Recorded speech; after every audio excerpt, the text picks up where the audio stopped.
asas bersama dan pemegang saham sebuah syarikat penerbangan bergelar datuk. MYAirline mengumumkan penggantungan operasinya Co-founder and majority shareholder Goh Hwan Hua, along with 2 members of his family, were arrested last night. Last few minutes, Sam Bankman-Fried has been sentenced to 25 years for what's been called one of the biggest financial crimes in US history. These are the live Medicine pictures about from FTX can make things worse. Sam Bankman-Fried released from federal custody, where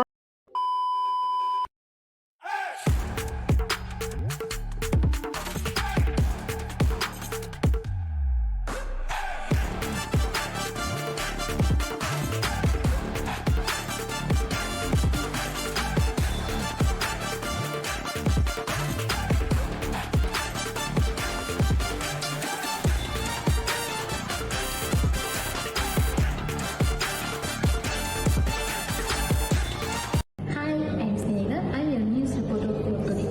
Today, we highlight 2 major ethical issues in business world: the sudden shutdown of MYAirline and the collapse of FTX. MYAirline abruptly suspended operation on 12 October 2023, leaving over 125,000 passengers stranded and employees unpaid. Key issues were poor communication, lack of transparency, and weak crisis management. Even facing financial trouble, the airline had a duty to protect its stakeholders. FTX, on the other hand, had involved intentional fraud. Sam Bankman-Fried misused customer funds for risky trading, political donation, and personal expenses. When FTX collapsed, billions were lost, and Bankman-Fried was found guilty of fraud and money laundering. Both cases show different unethical behavior.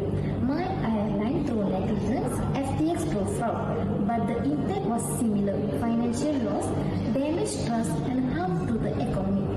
They highlight the need for ethical leadership, transparency, and strong governance. Hello viewers, welcome back to our podcast today. So today we are discussing in an ethical issue where it majors in the business scandals. So today we are here with the special guest, Miss ANUSHANTINI. Hello Miss ANUSHANTINI. Hello. Alright, let's dive into our topic today, where the collapse of FTX, so one of the world's biggest cryptocurrency exchanges. So Miss ANUSHANTINI, can you please explain more and what actually happened in the FTX? Okay, sure. The main issue was the misuse of customer funds. FTX promised that customers' money was safe, but behind the scenes, billions of dollars were secretly transferred to Alameda Research, a company owned by Sam Bankman-Fried. These funds were used for risky trading, luxury spending, and political donations. The movement of money was hidden, which is why the case is also linked to money laundering. So that sounds huge. So how did this link to the bankruptcy? The moment customers found out their money was not actually there, everyone rushed to withdraw at the same time. FTX did not have enough funds, so the whole company collapsed almost overnight. The bankruptcy cost around 8 to 10 billion US dollars in losses globally. And because FTX had users and partners worldwide, the impact spread across many countries, affecting investors, other crypto companies, and the overall trust in digital assets. So what about the consequences and what happened to the Bankman-Fried? He was found guilty in late 2023 for fraud, conspiracy, and money laundering. In March 2024, he was sentenced to 25 years in prison and ordered to repay over $11 billion. As of 2025, he is still appealing the case, but the court rulings highlight how serious the crime was. Oh, that's kind of heavy sentence for that man. But if you want to compare or want to relate with our cost management ethics, so what will be the ethical theories says about the whole situation if you want to compare with this case with our management costs? From a utilitarian view, the harm caused to millions of people makes his actions morally wrong. From a deontological perspective, he broke his duty to be honest and protect customer assets. And through virtual ethics, he lacked integrity, honesty, and responsibility, qualities expected from any leader managing other people's money. Alright, the FTX case really shows how dangerous things can get when the ethics are not followed, even in the high-tech industries. So we as a future generation who enroll in the management ethics course should implement all the theories that we learn in our daily life for a better or a brighter future. So thank you Ms. Anushantini for your time to share about your knowledge about the FTX international case, and let's catch up in another podcast. Thank you so much. Thank you. Hello everyone and welcome back to Ethics in Business. I'm SYAFIQAH. My name is Jeeva. Today we are talking about one of the most popular cases in Malaysia, the shutdown operation of MYAirline. Yeah, and that sudden collapse created a long list of ethical concerns. Now we are going to talk about what happened, who was affected, and how ethical theories like utilitarianism and deontological ethics help us to understand how serious these incidents. So Shafiqah, imagine that you're already heading to the airport, but suddenly your flight doesn't exist. Your luggage are already packed and the boarding pass is in the bag already. That was reality for MYAirline passengers. The company suspended all the operations immediately without any advance notice. So the passengers, employees, even the transport ministry were completely blindsided. Yeah, absolutely. Almost 135 passengers were badly affected. They almost spent about 20 million in that flight, but they clipped all the travelling and business activity, get blurred and let them away. And let's not forget that the transport ministry also saying that this action is irresponsible. It just shows how badly the MYAirlines handled the situation.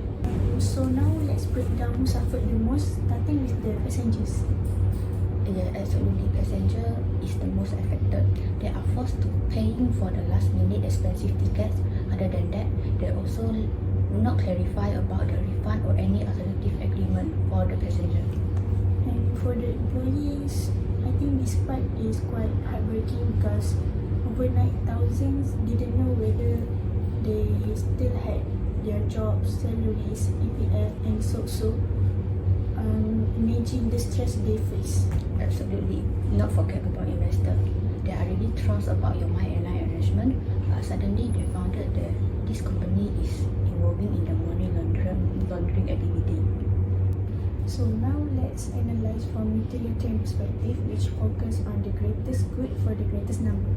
Yeah, and absolutely, MYAirline doesn't take any good action for anyone. The sudden shutdown harmed passengers, employees, investors, and also reputation of the company. The utilitarian decision would have involved early notice, proper support, and also transparent communication to reduce harm. But none of that happened. Now, Shafiqah, let's switch to deontological ethics, which emphasize duty and moral obligation. So MYAirline had duties like be honest about their financial issues, communicate risk, protect passengers and employees, and lastly, maintain their integrity in operations. But they failed all of their action. They not prepare crisis plan and not transparency, and left all the passenger blur. From the deontological standpoint, the company not only made a bad decision, but they also violated core moral responsibilities. So what we can learn from this? That leadership, ethical leadership and accountability are essential, especially in industries like aviation where public trust is everything. And that's wrap up our episode on MYAirline's abrupt shutdown. It's also a reminder that ethics is not optional, it's a foundation of the moral business. Thanks for listening to Ethics in Business. And see you on the next episode. Bye. And finally tonight, a sobering look at two corporate collapse, one in our own backyard and the other on the world stage. The sudden grounding of MYAirline and the billion-dollar implosion of the crypto giant FTX may seem worlds apart, but as we have seen, both are stark reminders of what happens when ethics take a backseat. MYAirline shutdown stranded thousands without warning, a failure of duty, transparency and care. Meanwhile, FTX was brought down by deliberate fraud, customer fund misuse, trust betrayed on a global scale. One was a case of negligence, the other calculated deception. Yet the outcome was the same: broken trust, shattered life, and system left reeling. So what have we learned? First, the integrity isn't optional. Whether you are flying planes or trading crypto, cutting corners on ethics will eventually ground you. Second, governance matters. Strong oversight, clear communication, and real accountability aren't just good practice. They are essential safeguards. And third, trust is the most valuable currency of all. Once it lost, the damage echoes for beyond the boardroom. Moving forward, the call is clear for companies to lead with conscience, for regulators to act with foresight, and for all of us as employees, customers, and citizens to demand better. Because in the end, a healthy economy isn't just about profits. It's about people, principle, and the promise that when you place your trust in an organization, it won't leave you stranded. Thank you for watching. Goodbye.